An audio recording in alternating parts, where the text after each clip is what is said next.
Okay, number 4. Money precedes ministry. Money. Ang pera daw, sumusunod sa ministeryo. Pag may gawain, may ministeryo. Kapag walang pera, hindi makakilos. At sabi daw, pag may ministeryo, sumusunod ang pera. Kapag may pera, sumusunod ang ministeryo. Parang hindi, vice versa. Ano masasabi nyo ron? Sometimes. Actually, problema naman talaga, di ba? Pag walang pera sa church, problema. Diba? Kung walang pera, kapag maliit ang pera ng church, talaga ng issue yan.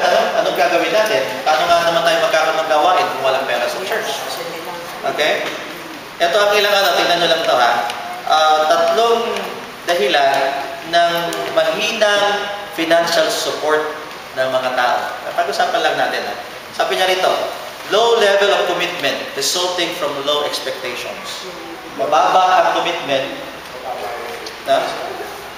Mababa ang commitment niya mababa, kaya yung inaasahan niya rin, mababa. Kaya meron sabi kayo kanina, baka kaya hindi nagkakaloob, hindi tumutuko sa Panginoon dahil hindi talaga lumayo sa Panginoon.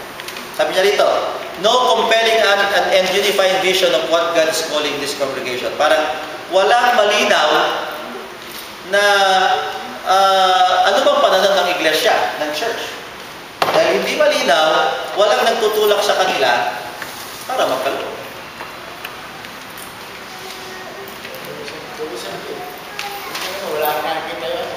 Walang.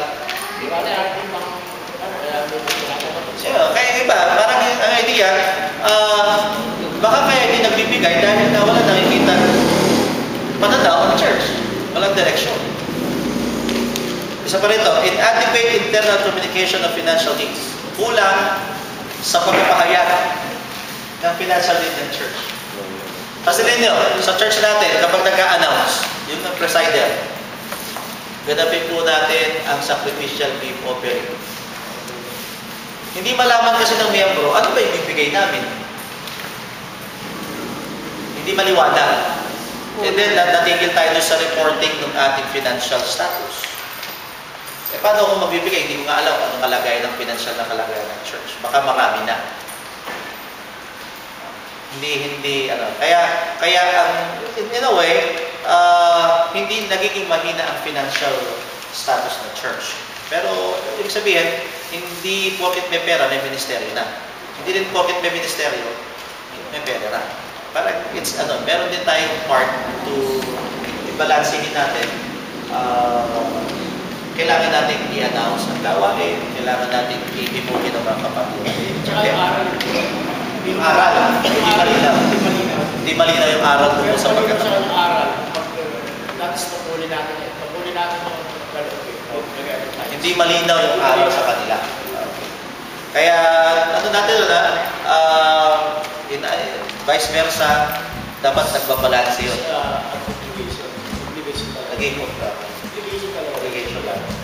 Part yun ng ating worship. Kaya yun, balansehin natin. Ministry, huwag naman sabihin natin wala nang ministeryo kasi walang pera.